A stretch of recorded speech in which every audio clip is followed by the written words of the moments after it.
So at the end of the day, what are the kind of the take-homes?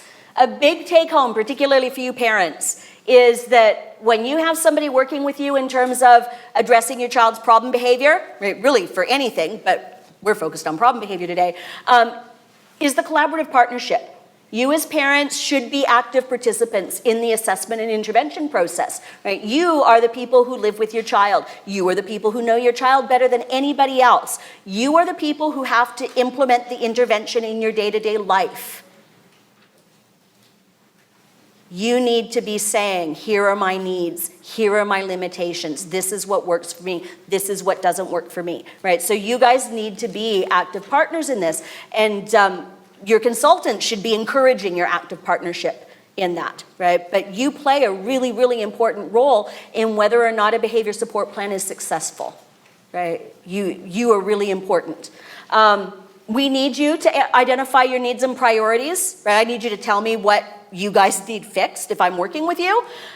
You need to be able to tell us about family culture. How does your family work so that I can make sure I develop a plan that fits for your family, right? That fits the way your family works. I need you to participate in helping me to understand the problem behavior, but also helping me choose strategies that, again, are going to work for you. Right? Because again, I've got bucket loads of strategies I can use. Most of them will work equally well. The depending factor is really on which of those strategies are a good fit for you that you're going to be able to do. So I want to be able to pull a strategy out that works for the behavior, but also works for you. And then I need you to be participating in terms of implementation and monitoring interventions. Again, you're the one who lives with your child. You're the one who's going to be implementing interventions, and you're the one who's going to be giving me feedback about whether or not that plan is working for you. If there are aspects of the plan that aren't working, I need to hear that from you as a consultant so that I can troubleshoot and address those issues. Right? You're paying for this service. Right? These are your limited autism funding dollars. Right? So make sure that you're getting what you're paying for. Make sure that you get the most for the money that you're paying. Right? So your information can really help significantly in whether or not the plan is a successful plan for you and your child. Okay? Consultants, you should be expecting from consultants that they provide guidance and support in terms of how to implement a plan for your child. They're going to direct the process of assessment because that's the skill set that consultants bring to the table. They're also going to help with the development of the plan, and their role is to come with an understanding of how to use behavioral science to increase behaviors that we want to increase and decrease the behaviors that we don't. But we have to be collaborating with you to make sure that we pick the correct strategies for you. You need to be relying on your consultants. You should be able to rely on your consultants to support you in learning how to implement strategies. So it's not a drop off, here's your plan, I hope that works for you. Right? You need to be able to rely on us to model and coach you and give you feedback in your use of the strategies so that you're optimally successful in implementing that plan. And then finally, consultants should be helping with monitoring progress and determining whether or not we're making the progress that we should be making, and if we're not making progress, adjusting our intervention as needed. Okay? So at the end of the day, you guys are the most important people for your child. Right? You're the people who are going to be in your child's life forever, right? Longer than anybody else that you hire. So you're the constant for your child. Actively participate in your child's intervention. Remember that you do know your child best. You also know your family best. You know how your family works better than any consultant will ever know because it's your life, not ours. So you want to make sure that any professional working with you understands what your needs are and matches interventions to meet your needs, right? Keeps your family in mind when they're developing interventions and helping you to implement interventions. And at the end of the day, right, you're consumers of a service. Really, you're paying consultants to provide a service for you. And you want to make sure that you're getting the best service for the money that you're paying. And I always kind of get parents thinking about, you know, if you had somebody come and paint your house or clean your carpets and they didn't do a good job, would you keep having that person come back?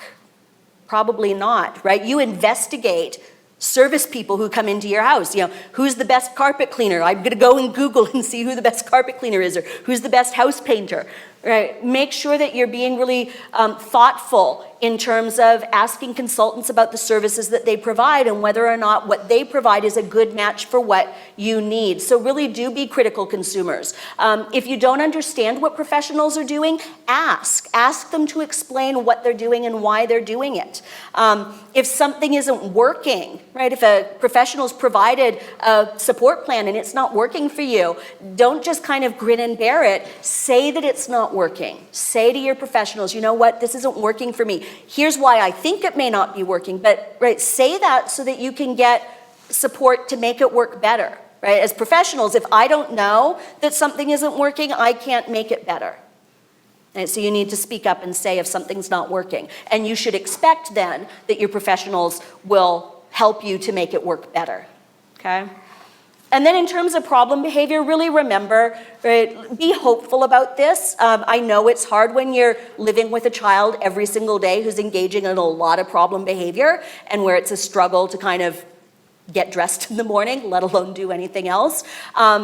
So for a lot of families, problem behavior leaves them feeling like they can't participate. A lot of the families that I go and support don't go to family Thanksgiving dinner, Christmas dinner. They don't go to restaurants. They don't go to grocery stores. They don't go to the park. They don't go on family vacations. They don't do any of these things because frankly, it's just too problematic and too stressful for everyone concerned. And I absolutely understand why that happens. It makes perfect sense why families stop doing all of the kinds of things that frankly they'd like to be able to do, right?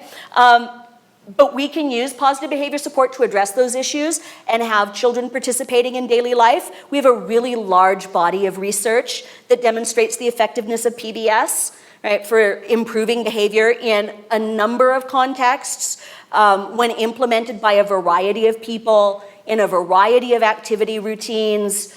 Individuals who have varying activity levels. So this again is not something that's just for, quote unquote, your more capable children, right? Individuals who have spent their entire lives in institutions, who have very significant intellectual impairments, have learned to successfully participate in daily life activities with PBS. So this is not just, young kids who are pretty capable. This can be successful for anybody. And in my own personal experience, I've had families who have gone from never going, to family dinners, certainly never even considering a family vacation. I had a family go to Hawaii. I worked on a research project at UBC. One of the families was from Taiwan, and they went on a 3-week trip to Taiwan. They'd never taken their daughter back to meet their family, and they were able to do that. I've had families take kids all over the place. I've had families be able to go on, to grandma's house for a long weekend for Thanksgiving dinner when all the families are coming. So we can improve things, right? So I know when you're in the midst of the problem, it doesn't look very hopeful, right? But what I want you to leave with is the sense that frankly, there's a lot of hope.